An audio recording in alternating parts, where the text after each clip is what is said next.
Pour cette dernière capsule du thème « On fait des provisions », on parle du poivron.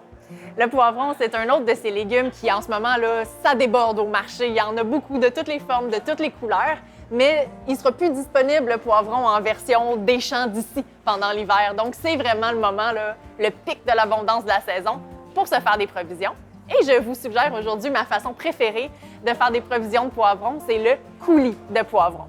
Pour ce faire, en plus des poivrons, évidemment, on va avoir besoin de bouillon maison ou de vin blanc, d'huile de tournesol, d'oignons, d'ail et de fines herbes fraîches. Celles que vous avez ou celles que vous trouvez sur le marché que vous visitez, thym, sarriette, origan, romarin, vous allez voir, ça va toujours être bon.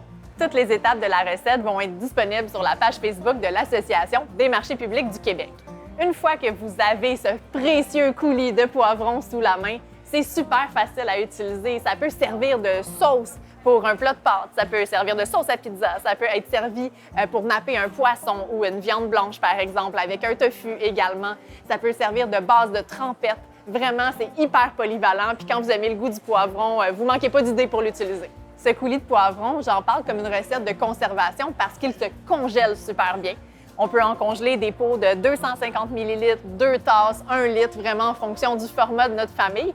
Mais même, ce qui est très intéressant aussi, c'est de faire des toutes petites portions, comme dans un cube à glaçons, par exemple, si on en veut juste une petite quantité pour aromatiser une recette.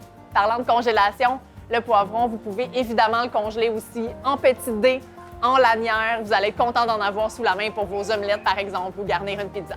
En conclusion de cette dernière capsule, je vous souhaite un magnifique temps des récoltes. Profitez de toute cette abondance dans vos marchés publics. Cuisinez, conservez, en famille, entre amis. Vraiment, c'est un cadeau que vous vous faites à vous-même. Vous allez voir, vous allez avoir tellement de plaisir à savourer tout ça pendant la saison froide. Bon marché, bonne cuisine et bonne provision!